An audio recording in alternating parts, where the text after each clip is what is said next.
Hello guys, today is a special day because we have two guests, one on the right and the left. So today it's gonna be we're gonna be doing things differently, and I have young guys besides me who would like to ask questions in regard to relationship and marriage and experiences, and it's basically gonna be an open debate. They'll be putting up questions. So before we can proceed, they'll introduce themselves. I don't know who's going to be the first, but yeah. Should I go first? Yeah. Yeah, right. It's Julio the Lion. He's my close friend, so yeah, and I'm here to ask a few questions, you know. Yeah. Just one. Yeah, this is your boy CJ James, and this is my big bro. Okay. So now most of you know me by the names of Nelson Tusime, and you can call me Nelly. So we'll be having an interview question, like I said. So I don't know who's gonna begin. Let's see. Yeah, You can wanna start? You can start. Yeah. You can start. Or? No, Let James bring it. I'll start. Okay, we're gonna have some questions that I'll be answering, and of course, which will be open-ended, leading to more debate.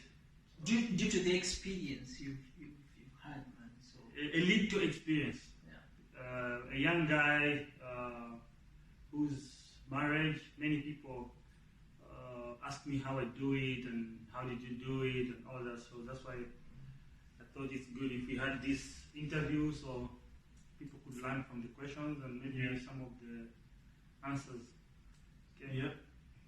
My first question is it always good to make the first move? Like is it always good to chase the girl first, or it has to be vice versa? So the question is whether it's good for the guy to chase the girl, Or the girl to chase. or it's like the vice versa, like the girl has to chase, or like the girl has to make the first move, or it's always like the man has to always be the first, to make the move and all that. Okay, so basically the question is who is responsible for making the first move? Exactly. Okay. Yeah. The person that is responsible to make the first move, I think it depends on the context.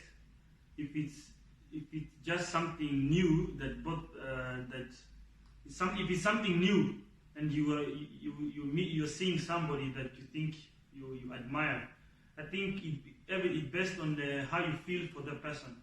So always never contradict your feelings. If you're a girl or a guy, you feel you admire somebody, it's always good to open up and approach the person, because as soon as you approach, it's like you've taken off a baggage of you, The moment you tell the person, oh, I think you're this and this, you always feel this comfortness, like, oh, I just said it, it's up to the person to deal with it now. So it doesn't matter. Actually, when you talk about comfort, like in love, me, I'm thinking sometimes people want to put it in a way like the question he asked, like who wants to be chasing the other? Exactly. You get my point? Yeah.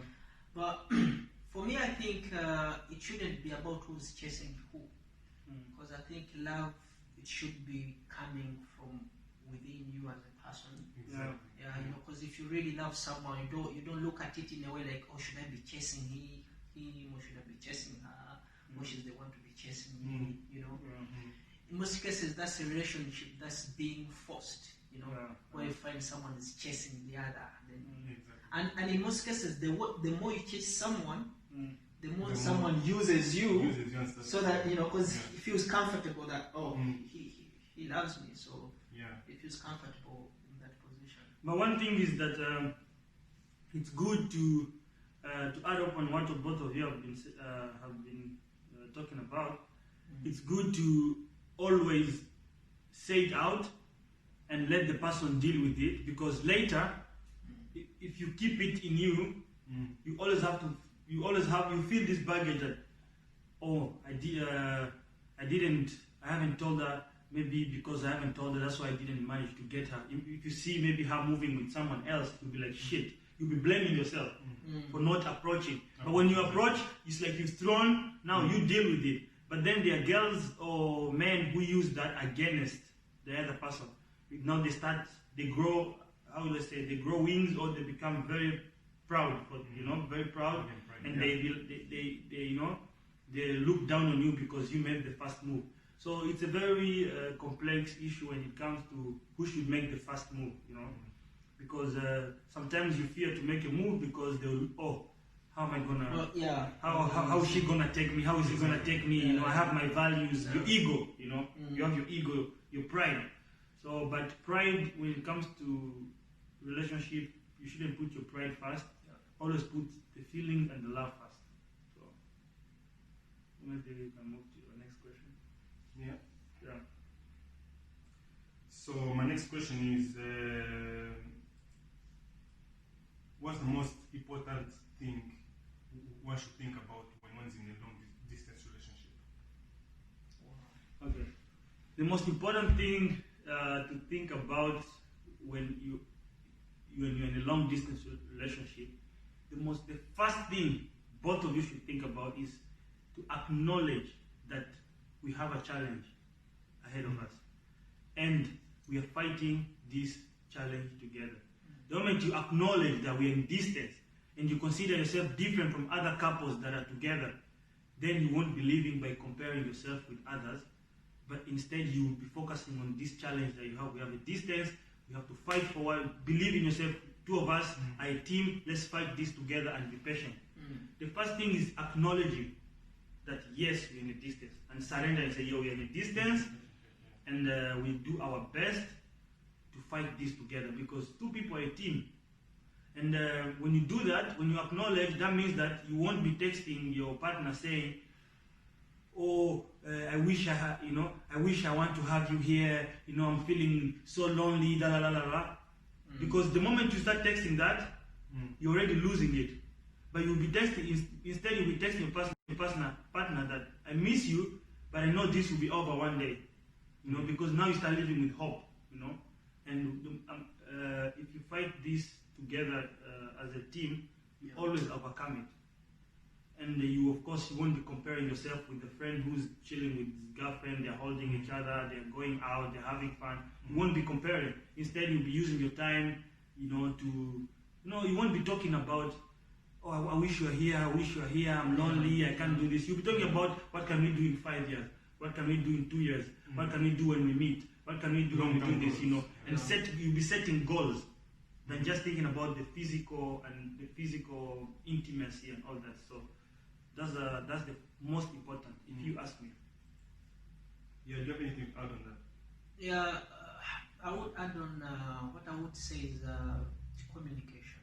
Communication is key. In a long distance relationship, because in most cases, in a relationship which is long distance, like mostly women, girls,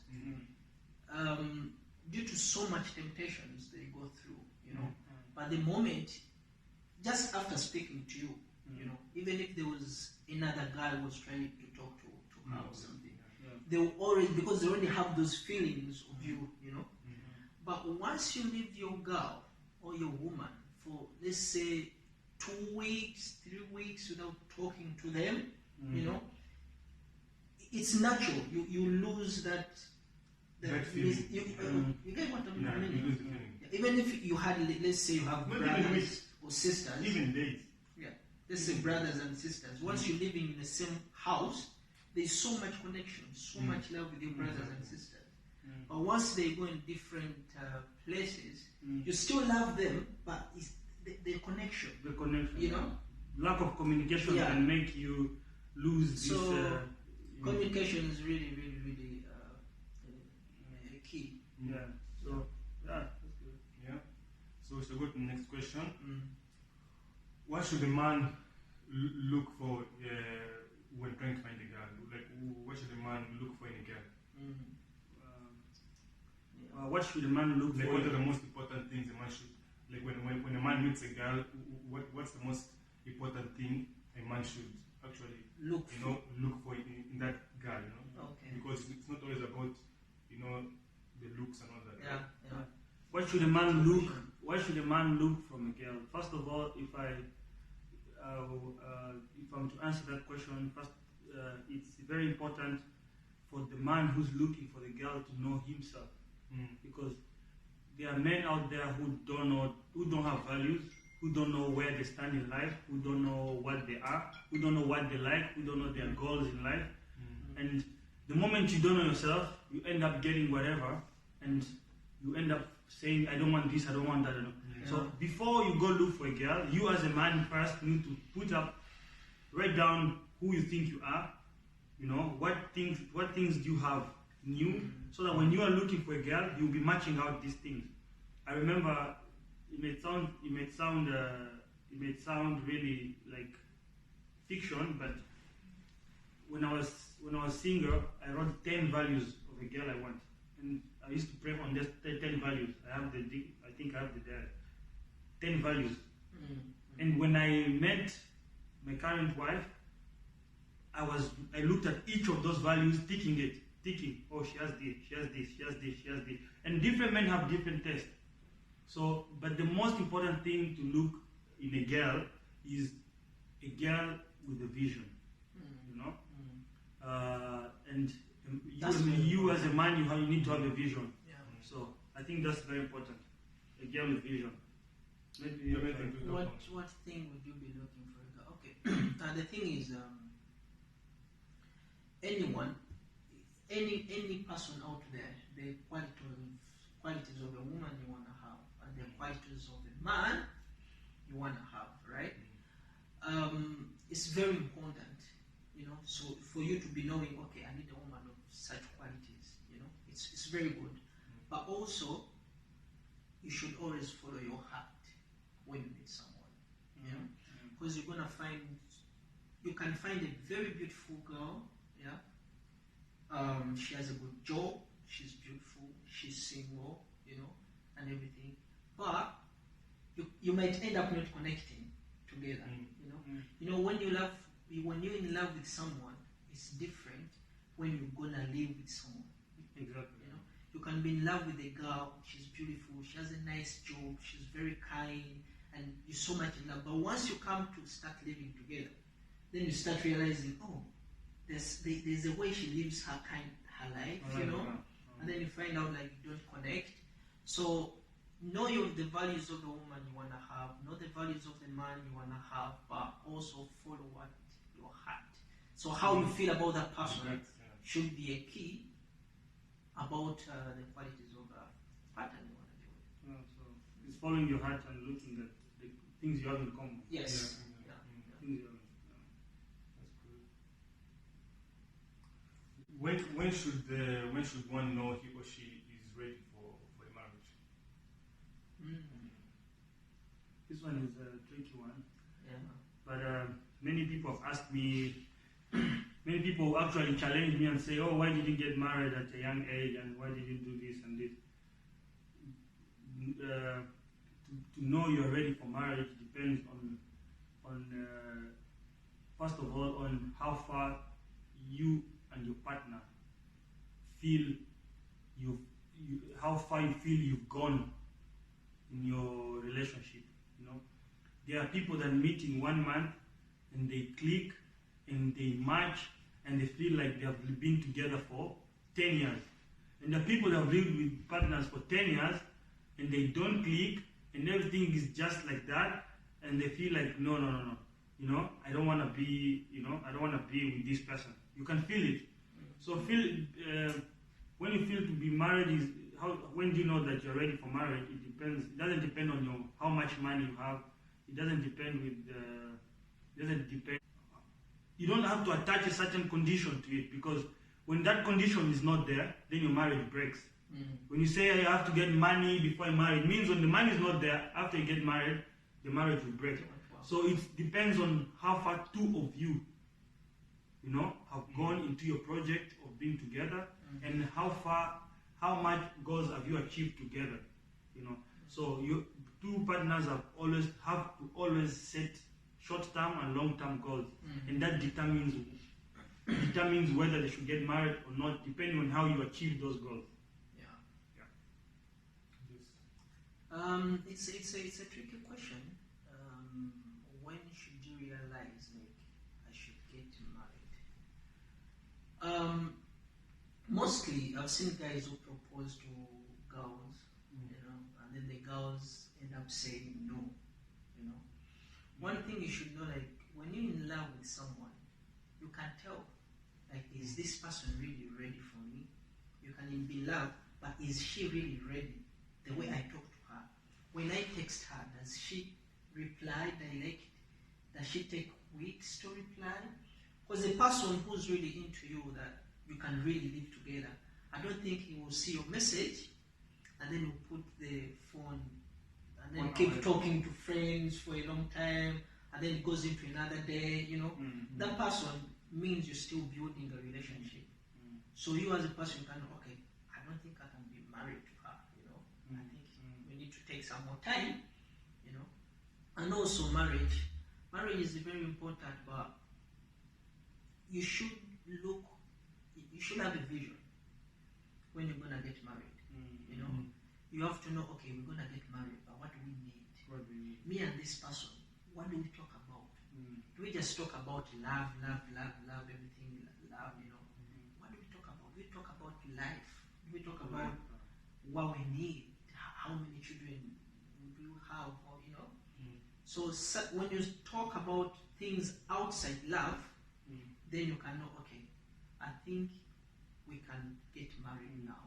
You know, according to the visions that you have, both of you. It should always come from both of you. You know. So. But if I'm to add on what you said on when to not get married, is also that there are certain signals that your partner, especially a man, men who want to propose, who want to make a step towards marriage, you cannot propose to a woman because you think if I propose, maybe she will love me. Maybe more. she will stay. Maybe she will love me more, you know? Yeah. You should propose because you have gotten all signals from her that she wants to stay in your life forever. You know, you cannot propose to a woman who's not, whatever she speaks, she's not putting you in her plans. You know, you cannot propose to a woman who has dreams that are going different directions with yours. You know.